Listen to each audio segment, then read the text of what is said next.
आप सभी का अपने इस YouTube चैनल पे स्वागत है।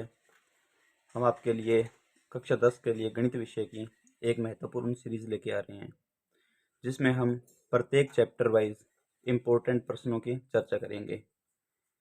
आपको मैं यकीन दिलाता हूँ कि इससे बाहर कोई भी प्रश्न है वो नहीं जाएगा। प्रत्येक चैप्टर में अपने बात करेंगे ये कितने नंबर का है, कहाँ से इसमें प्रश्न है वो पुटअप करता है। यह सत्र 2022-23 के लिए है। इस वर्ष की चर्चा करें तो जो अपना चैप्टर फर्स्ट है वास्तविक संख्याएं, रियल नंबर, तो ये अपने 4 नंबर का इसके अंदर एग्जाम में पूछा जाएगा, जिसमें प्रश्नों की संख्या है वो 3 रहेगी। जैसे 1 नंबर के जो प्रश्न आएंगे वो 2 आएंगे और 2 नंबर का जो प्रश्न आएगा 1 आएगा। इस प्रकार 4 नंबर है वो आएंगे। यदि अपने बात करें 2 नंबरों में कौन कौन से प्रश्न पूछते हैं, तो 2 नंबरों में अपने को 2 ही प्रकार के प्रश्न है वो पूछे जाते हैं। एक तो यूक्लिड विभाजन से HCF ज्ञात करना, और दूसरा प्रश्न पूछ लेता है वो एप्रीमेय संख्या सिद्ध करना।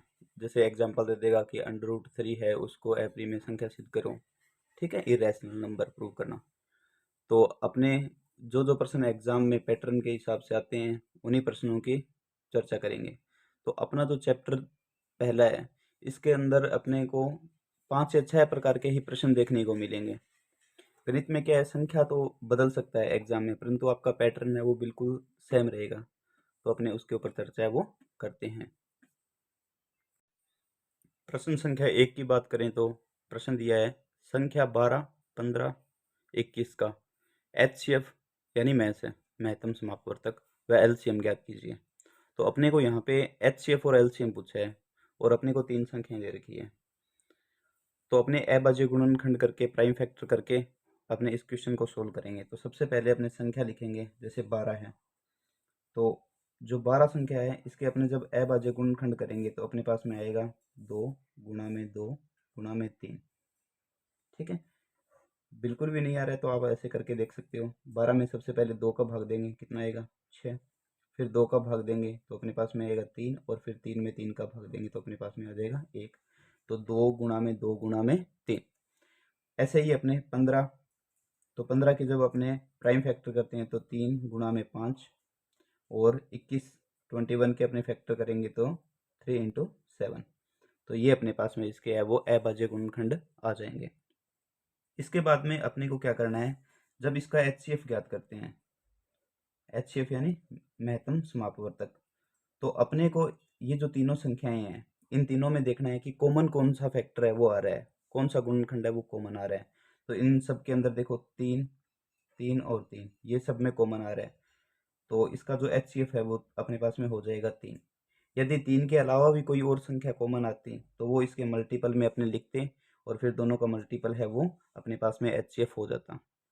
उसके बाद में अगर अपने को इसमें LCM बताना है तो LCM के लिए अपने क्या करेंगे, जो सबसे अधिकतम घात होती है उसी को लिया जाता है। जैसे पहले के अंदर देखो 2 आया हुआ है, तो 2 अधिकतम कितनी बार आया हुआ है सब में देखना है अपने को, जिसमें ज़्यादा बार आया है उसी का चुनाव करना है अपने को। तो जैसे इसमें 2 बार आया है, इसमें 2 आया ही नहीं है और इसमें भी 2 नहीं है, तो अपने को 2 अधिकतम जो आया है वो ही लेना है। उसके बाद में अगर अपने बात करें 3, तो इसके अंदर 3 एक बार है, इसमें भी 3 एक बार है और इसमें भी 3 एक बार है, तो अपने कोई सा भी एक 3 है वो ले लेंगे। उसके बाद में और कौन सी संख्या आई है, इसके अंदर 5 है, तो 5 भी अधिकतम एक ही बार आया है, तो 5 को एक बार लिख लेंगे, और 7 भी अधिकतम कितनी बार आया है, एक बार। अब इन सब का अपने को क्या करना है, मल्टीपल करना है।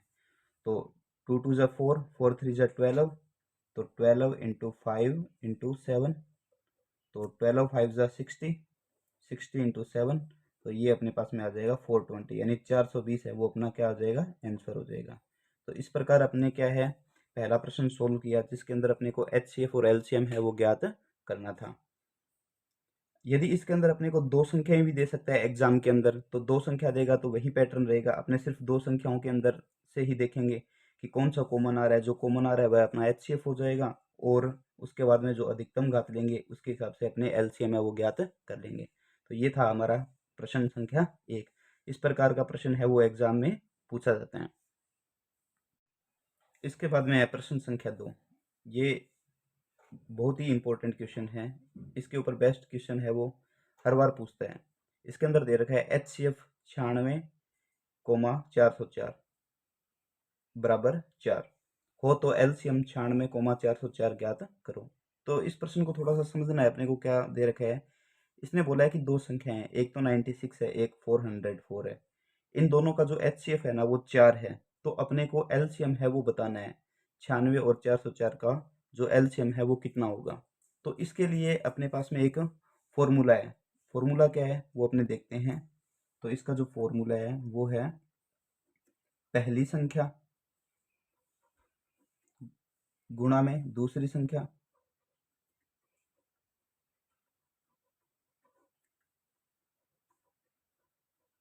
बराबर होता है अपना HCF इंटू एलसीएम।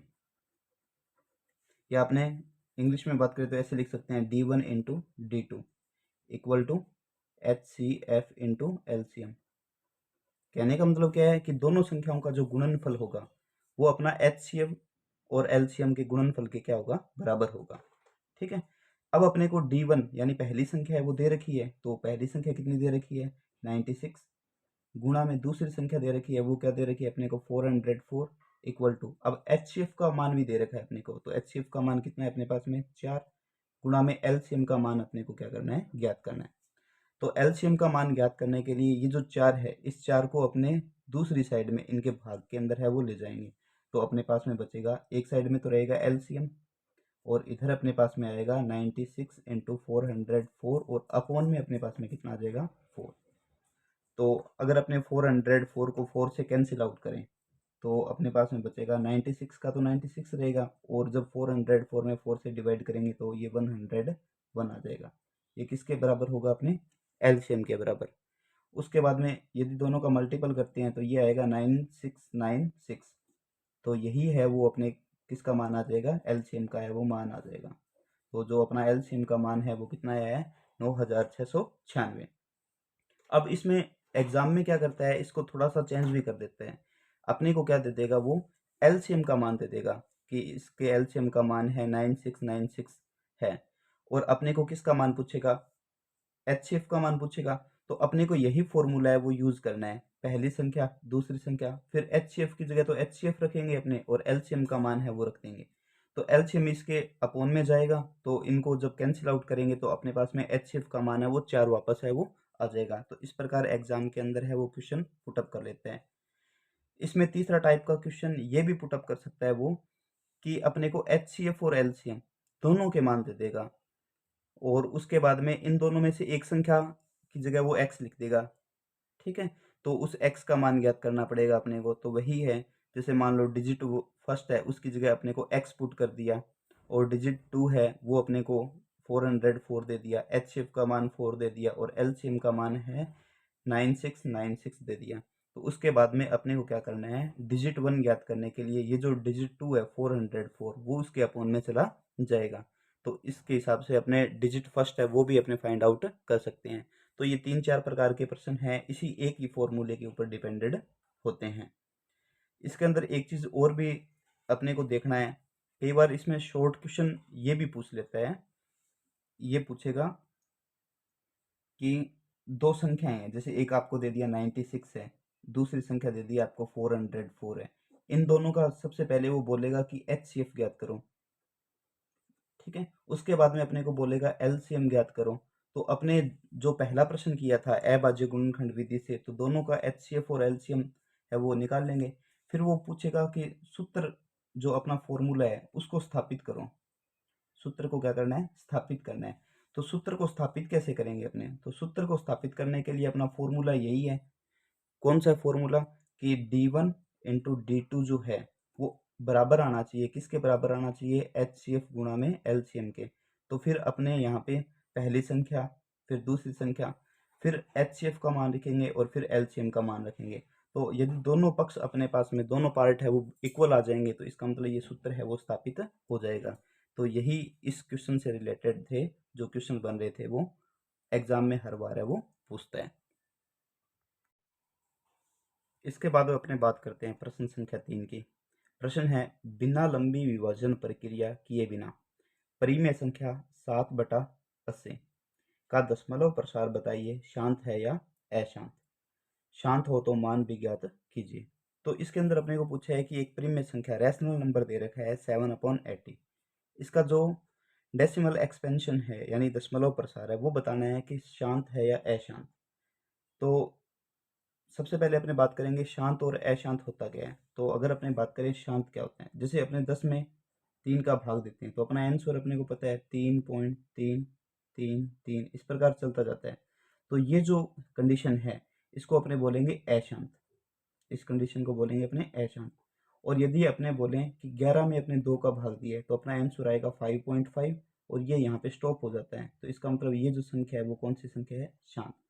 इसी प्रकार अपने को बिना लंबी विभाजन प्रक्रिया किए बिना, मतलब भाग नहीं देना और बिना भाग दिए हुए बताना है कि जो 7/80 है ये जो है वो शांत है या अशांत है। तो इसके लिए अपने को क्या करना होता है, तो जो अपनी सबसे पहले संख्या है तो वो संख्या है अपने पास में 7/80। अब इसका जो ऊपर वाला पार्ट होता है इसको अपने अंश कहते हैं, नीचे वाला जो पार्ट होता है उसको अपने क्या कहते हैं, हर कहते हैं। तो अपने जो डिनोमिनेटर है हर, उसी को लेना है। तो सबसे पहले अपने क्या करेंगे, जो डिनोमिनेटर है उसके अपने को फैक्टर करने हैं, अभाज्य गुणनखंड करने हैं। तो अपने इसको ऐसे लिखेंगे 7 अब 80 के जो अभाज्य गुणनखंड होते हैं वो क्या होते हैं, तो आप अभाज्य गुणनखंड करके देख सकते हो। तो ये आएंगे अपने पास में, जब 2 का भाग दिया तो 40, फिर 2 का भाग दिया तो फिर अपने पास में 20, फिर 2 का भाग दिया 10 और फिर 2 का भाग दिया तो 5 और फिर 5 में 5 का भाग दिया तो 1। तो ये आएगा अपने पास में 2 × 2 × 2, उसके बाद में फिर 2 और फिर 5। तो ये अपने पास में बनेगा 80। अब इसको अपने ऐसे भी लिख सकते हैं 7/2 की पावर 4 और इंटू 5 की पावर 1। यहाँ तक करने के बाद में अपने को क्या देखना है कि ये जो अपनी संख्या है, जो अपना हर है, इस हर के अंदर सिर्फ 2 और 5 के ही फैक्टर आने चाहिए। अगर 2 और 5 के ही फैक्टर आते हैं तो ये संख्या हमेशा क्या कहलाती है, शांत। इसका जो दशमलव प्रसार है वो आएगा। अगर 2 और 5 के अलावा कोई भी संख्या आ जाए, जैसे 3 हो गया, 5 के बाद में 7 हो गया, 11 हो गया, 13 हो गया, ये जो अभाज्य संख्या बाकी है, अगर ये आ जाए तो इसका मतलब इसका जो दशमलव प्रसार होगा वो अपने पास में आएगा अशांत। तो अभी देखो इस क्वेश्चन के अंदर अपने को दे रखा है, एक तो 2 की पावर 4 आई है और एक 5 की पावर 1 आई है। तो 2 और 5 के अलावा कुछ और नहीं आ रहा है, तो इसका मतलब इसका दशमलव प्रसार है वो क्या होगा, शांत होगा। अब अपने इसको लिखेंगे कैसे, तो इसके अंदर अपने एक लाइन लिख देते हैं कि संख्या का हर, हर यानी डिनोमिनेटर, संख्या का हर 2 की पावर m इंटू 5 की पावर n रूप में है, रूप में है। अतः संख्या का दशमलव प्रसार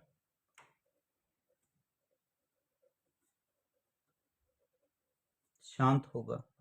कौन सा होगा, दशमलव प्रसार शांत होगा। अगर मान लो यहाँ पर एक मल्टीपल में 3 और आ जाता, तो 3 और आ जाता तो फिर अपने क्या लिखते कि संख्या का जो हर है वो 2 की पावर m इंटू 5 की पावर n के रूप में नहीं है। तो संख्या का जो प्रसार हो जाता वो कौन सा हो जाता है, अशांत। परंतु अपने को इस प्रश्न में कौन सा दे रखा है, 2 की पावर m इंटू 5 की पावर n के रूप में दे रखा है। तो इसका जो प्रसार होगा वो अपने पास में होगा शांत। अब इसने बोला है कि अगर शांत हो तो अपने को मान भी ज्ञात करना है। तो अब इसका मान कैसे ज्ञात करें, तो मान ज्ञात करने के लिए सबसे इजी तरीका क्या होता है कि जितनी 2 की पावर होगी उतनी ही 5 की पावर कर लेंगे। यानी जो हाईएस्ट पावर होती है वो अपने सबसे पहले देखेंगे कि 2 की पावर ज़्यादा है या 5 की पावर ज़्यादा है। तो अपने को इसमें देखो 2 की पावर तो 4 दे रखा है और 5 की पावर 1 है।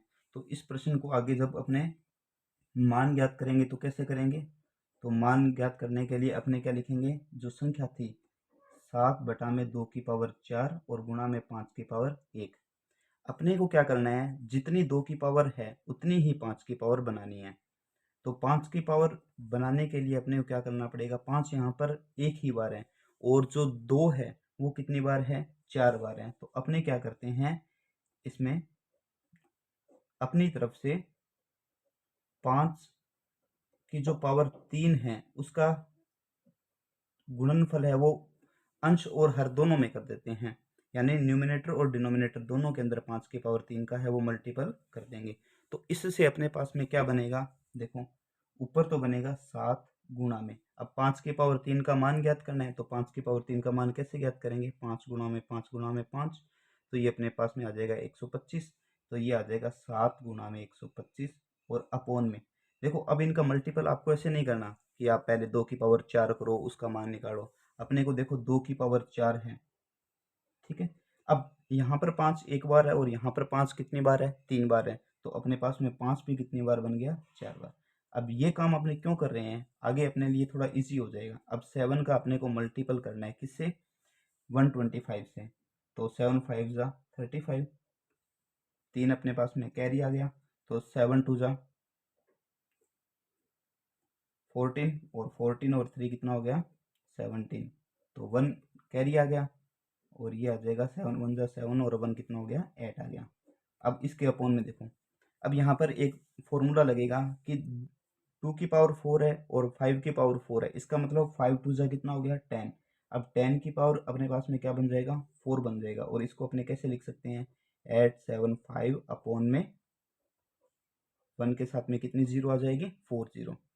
अब इसका जब सॉल्यूशन करेंगे तो अपने को 4 डिजिट छोड़कर और इसके अंदर क्या लगाना है दशमलव लगाना है, तो 4 डिजिट छोड़कर जब अपने दशमलव लगाएंगे तो अपने पास में जो इसका हर है उसके अंदर 4 जीरो है और अंश के अंदर अपने को जो संख्या दे रखी है वो 3 अंकों की संख्या है। तो अब सबसे पहले अपने अपनी तरफ से क्या लगाएंगे जीरो लगाएंगे और उसके बाद में 4 डिजिट छोड़कर और अपने क्या लगाएंगे दशमलव लगाएंगे, तो एक जीरो अपने इधर भी लिख देते हैं।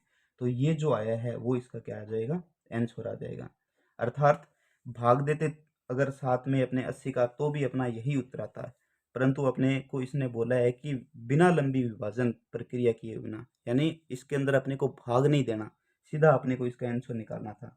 अब इसके अंदर आपको कोई भी जो डिजिट है वो एग्जाम में दे देता है, तो आपका जो पैटर्न रहेगा वो बिल्कुल सेम यही रहेगा, इसी प्रकार आपको करना है।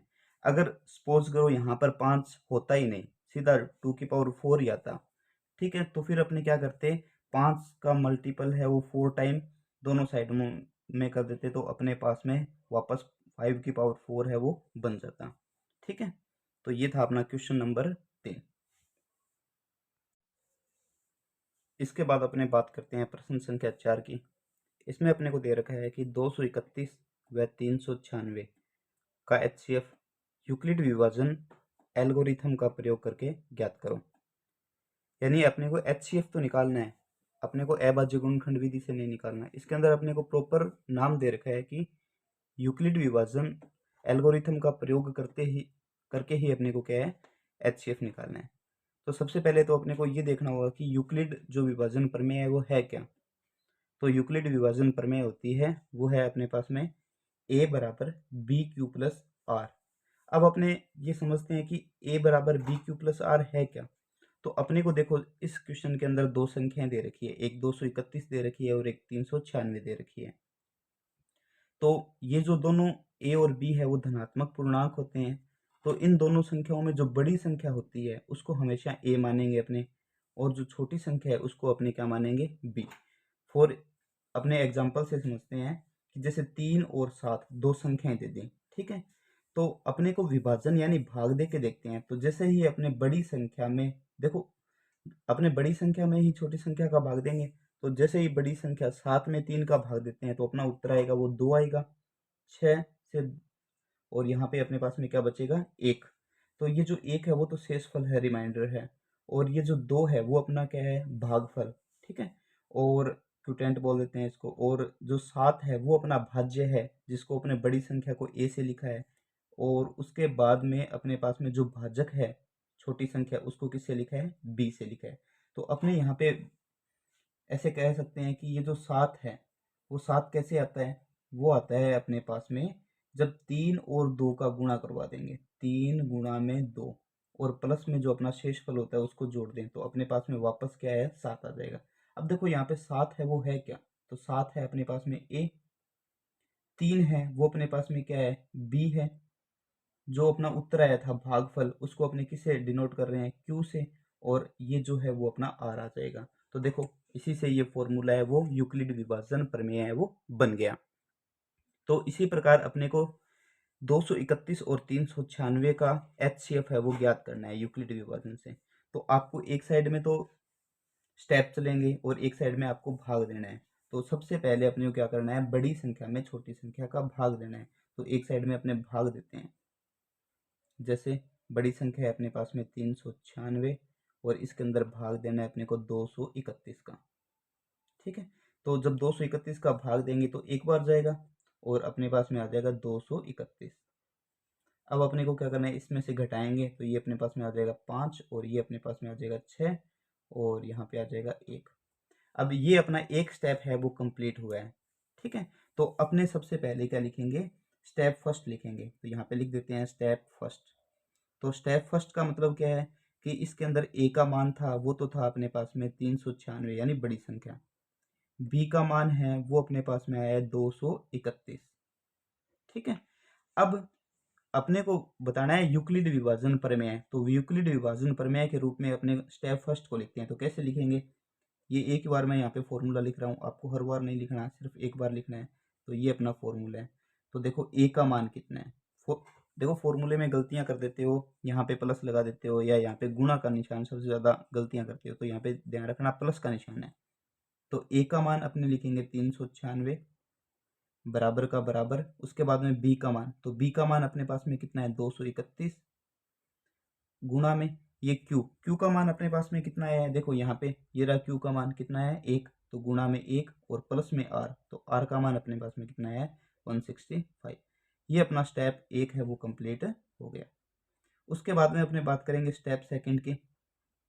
स्टेप सेकंड में क्या है, ये जितना अपना शेषफल आया है उसके आगे ही अपने क्या करना है, दूसरा भाग बना देंगे। तो यहाँ पर जिस संख्या का अपने भाग दिया था फर्स्ट स्टेप फर्स्ट में, उसी को यहाँ आगे ले आएंगे। तो ये आ जाएगा अपने पास में 231। अब वही प्रोसेस सेम है।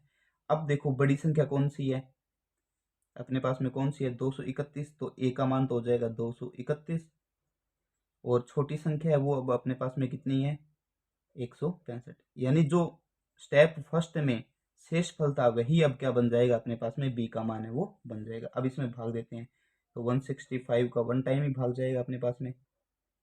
तो वन टाइम जब भाग देंगे और अब अपने इसको घटाएंगे तो अपने पास में यहाँ पे क्या बचेगा 6 और ये 6।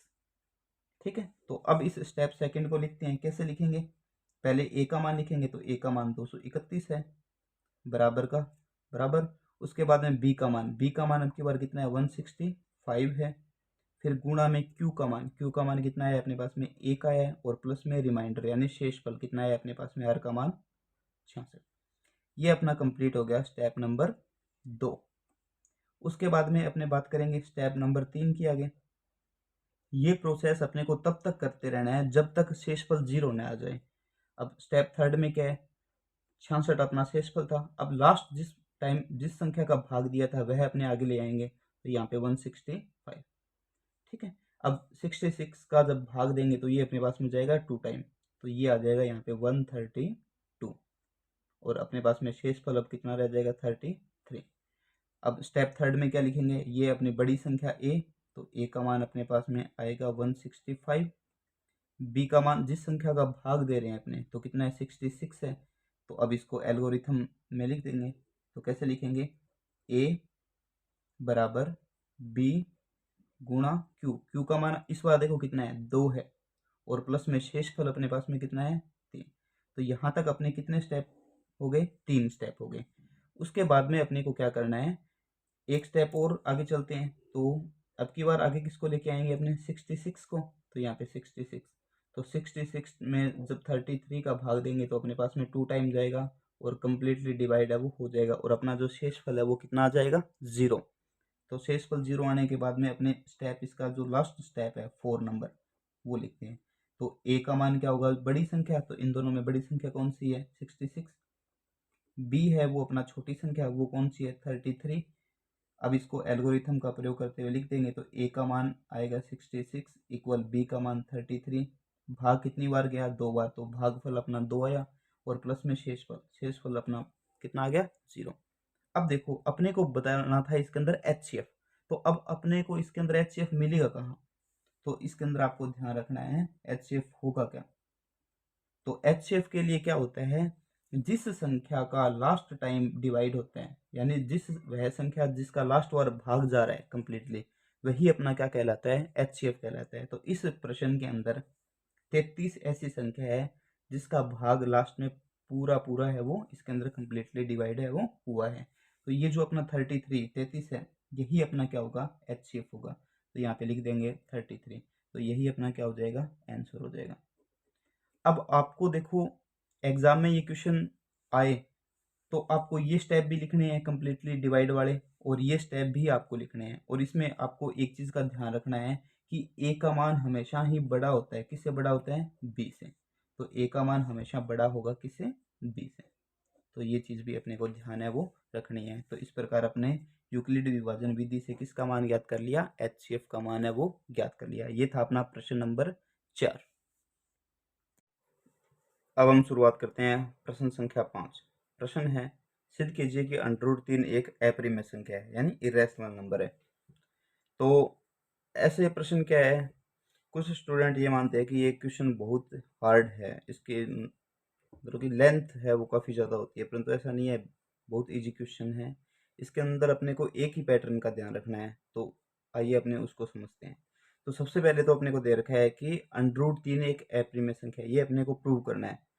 तो अपने क्या है, सबसे पहले इसके अपने विरोध के अंदर, यानी इसका उल्टा लेके चलेंगे। अपने मानेंगे कि √3 है वो एक परिमेय संख्या है। तो अपने इसकी शुरुआत करते हैं। माना √3 एक परिमेय संख्या है। परिमेय संख्या यानी जिसको अपने P/Q के रूप में लिख सकते हैं, ठीक है। तो √3 एक परिमेय संख्या है। तो सबसे पहले जब अपने √3 को परिमेय संख्या मानना है, तो इसके अंदर अपने क्या लिखेंगे कि √3 है वो किसके बराबर है, A/B के है वो बराबर है।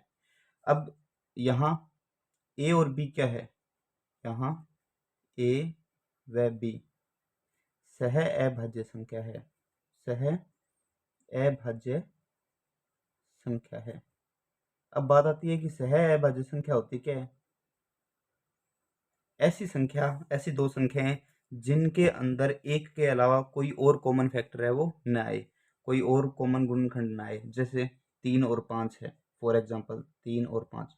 अब देखो इन दोनों के अंदर कोई और जो संख्या है कॉमन नहीं आ रही, सिर्फ और सिर्फ इनका एक ही फैक्टर है वो है 1। तो ए और बी अपने ऐसी दो सह अभाज्य संख्याएं वो मानी है, ठीक है। उसके बाद में अपने को क्या करना है, अंडरूट को हटाएंगे। तो अंडरूट दूसरी साइड में जाने के बाद में क्या बन जाता है, स्क्वायर बन जाता है। तो ये आ जाएगा अपने पास में 3 बराबर A² और अपॉन में आ जाएगा B², ठीक है। अब क्रॉस मल्टीपल करवाएंगे तो ये बन जाएगा, जैसे इसके अपॉन में अपने 1 लगा लिया, तो ये बन जाएगा अपने पास में A² बराबर में 3B², ठीक है। इसके बाद में अपने को क्या करना है, ये जो 3 मल्टीपल में इसको इसके डिवाइड में लेके आएंगे। तो इसको लिखेंगे अपने A² और बटा में 3, और इधर आ जाएगा अपने पास में B²। तो यहाँ से अपने को एक लाइन लिखनी है, कौन सी लाइन, कि A² है ना वो 3 से क्या हो रहा है, यहाँ पे विभाजित हो रहा है। तो इसके लिए अपने लिखेंगे A² 3 से विभाजित है तो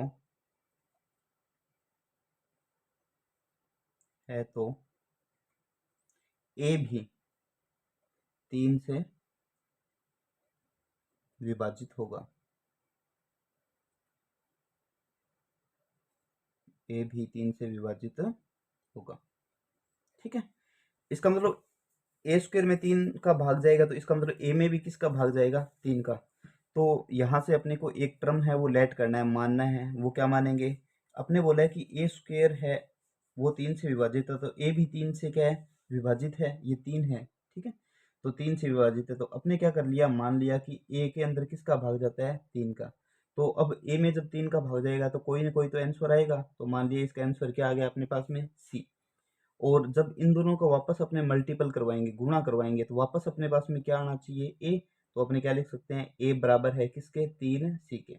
फॉर एग्जाम्पल जैसे अपने बोल दिया कि 6 2 से विभाजित है, तो अपना उत्तर कितना आया, 3, ठीक है। अब देखो 2 और 3 को वापस मल्टीपल करवाएंगे तो अपने पास में वापस क्या आ जाएगा, 6। तो 6 किसके बराबर है, 3 गुणा 2 के। तो वही चीज़ अपने यहाँ पे लिखी है कि ए 3 से विभाजित है, तो उत्तर इसका कितना है, 80।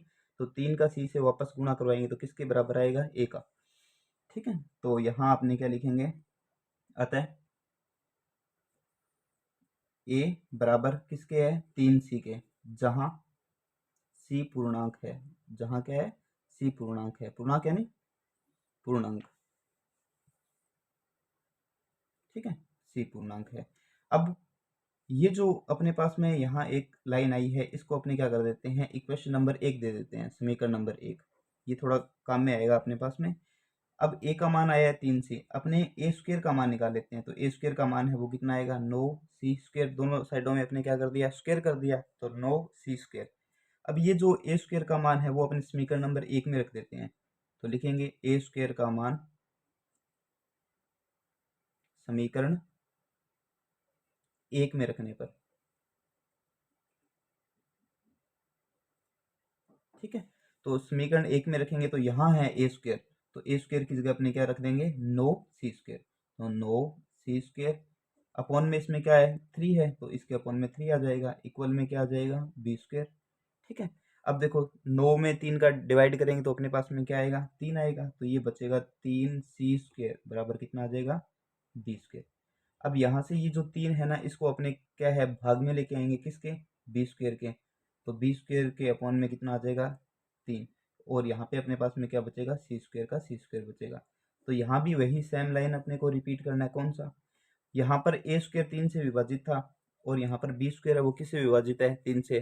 तो यहाँ पर लाइन लिखेंगे, बी स्क्वेयर 3 से विभाजित है, तो बी भी 3 से विभाजित होगा।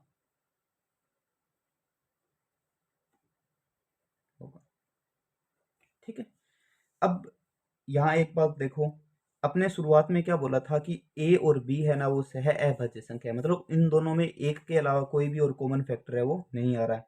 और यहाँ पे अपने देख रहे हैं कि ए में भी 3 का भाग जा रहा है और बी में भी किसका भाग जा रहा है, 3 का। तो इसका मतलब ये हुआ कि ए और बी दोनों ऐसी संख्या आ गई जिस दोनों के अंदर किसका भाग जा रहा है, 3 का।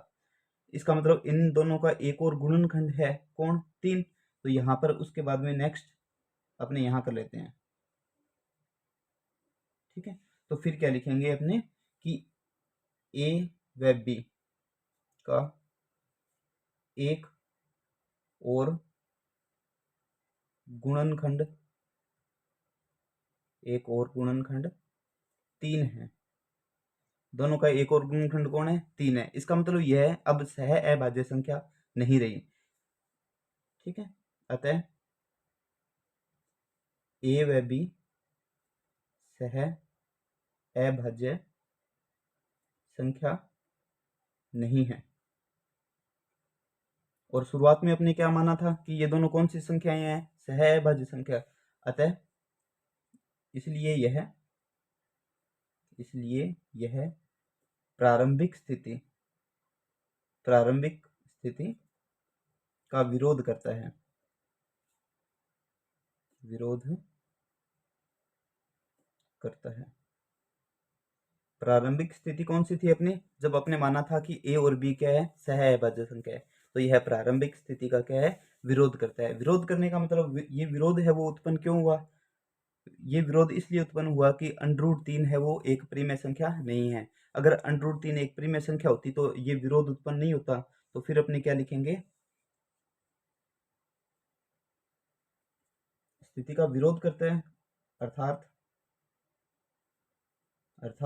√3 एक परिमेय संख्या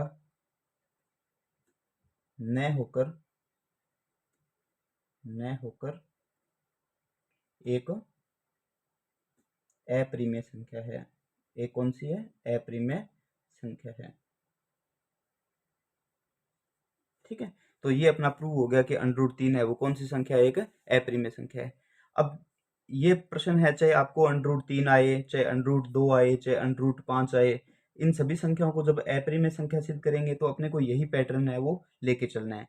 तो अगर मान लो इसी क्वेश्चन के अंदर अपने को दे दे कि √2 है, वो अपने को प्रूव करना है कि एक अप्रीमेय संख्या है, तो कैसे करेंगे? तो थोड़ा इसको ध्यान से देखना। तो यहाँ पर अपने क्या लिखेंगे, √2, तो फिर अपने मानेंगे कि √2 बराबर a बटा में b।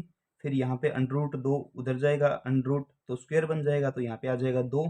अब ये जो 2 है इसके साथ में मल्टीपल करेंगे तो यहाँ पे 2 आएगा, फिर इसके अपॉन में भी 2 आएगा, फिर यहाँ पे भी 2 आएगा, तो फिर लिखेंगे a स्क्वायर 2 से विभाजित है तो a भी 2 से विभाजित होगा। फिर यहाँ पर जब a बराबर 3c मान रहे हैं तो वहाँ पर a बराबर कितना c मानेंगे, 2c। फिर 2 का स्क्वायर करेंगे तो यहाँ पे क्या आएगा, 4। फिर जब समीकरण 1 में अपने मान पुट करेंगे तो यहाँ पे 4 आएगा और यहाँ पे बटा में 2 आएगा, तो 4 को 2 से काटेंगे तो यहाँ पे 2 आएगा, और फिर ये 2 इसके बटा में चला जाएगा, तो फिर वही लाइन लिखेंगे कि b स्क्वायर 2 से विभाज्य है, तो b भी 2 से क्या होगा, विभाजित होगा। फिर यहाँ लिखेंगे a व b का एक और गुणनखंड कौन है, 2 है। फिर बाकी सेम लाइन है वही लिखेंगे, और यहाँ पे लिख देंगे कि √2 एक अप्रीमेय संख्या है। तो इस प्रकार अपने इस अप्रीमेय जो संख्या प्रूव करना है अपने को, तो ये क्वेश्चन करेंगे। एक चीज़ का थोड़ा सा और ध्यान रखना, कई बार ये क्वेश्चन है थोड़ा एक दो अपने एग्जाम्पल और लेते हैं, तो उसके हिसाब से देखें तो किस प्रकार है। जैसे अपने को ये बोल दिया, क्वेश्चन दे दिया कि 7√3 ये प्रूव करो, ये क्या प्रूव करना है, अप्रीमेय संख्या। ठीक है, तो ये अपने कैसे प्रूव करेंगे, देखो जो 7 होता है वो कौन सी संख्या होती है, परिमेय संख्या। ठीक है, और √3 है वो अपने क्या प्रूव कर देंगे, अप्रीमेय संख्या।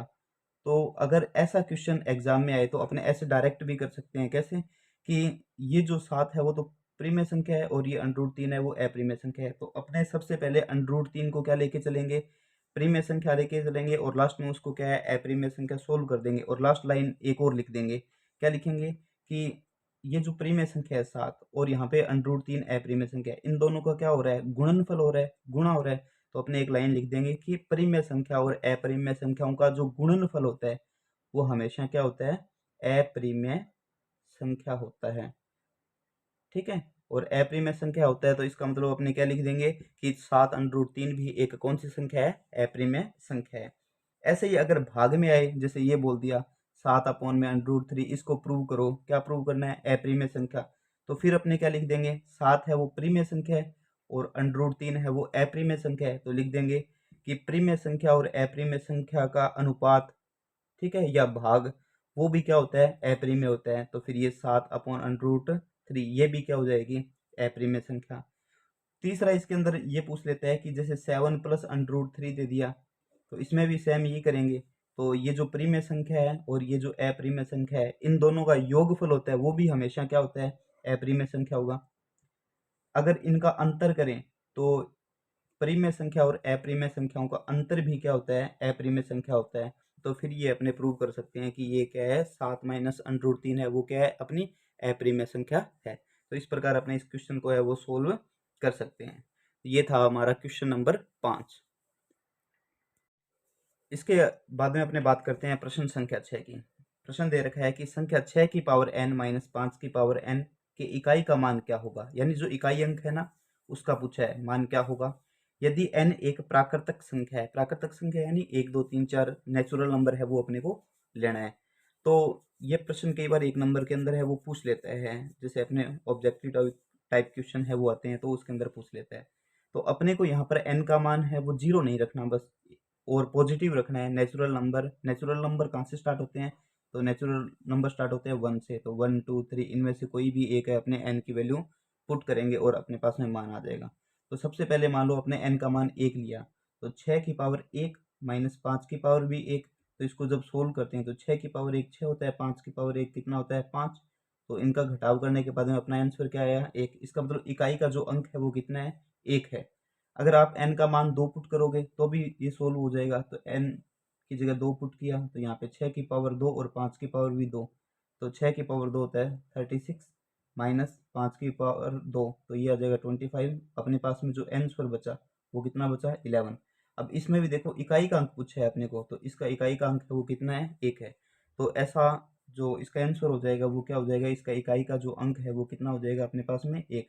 तो ऐसा क्वेश्चन भी एग्जाम में कई बार पूछ लेता है। ठीक है, एक थोड़ा सा ये भी इसमें ध्यान रखना, जैसे आपको बोल दिया कि एक संख्या दे देगा, जैसे मान लो अपने पास में संख्या है 70, ठीक है, अपने को पूछ लेगा कि इसमें अभाज्य गुणनखंडों की संख्या बताइए कि अभाज्य गुणनखंड है उनकी कितनी संख्याएं हैं।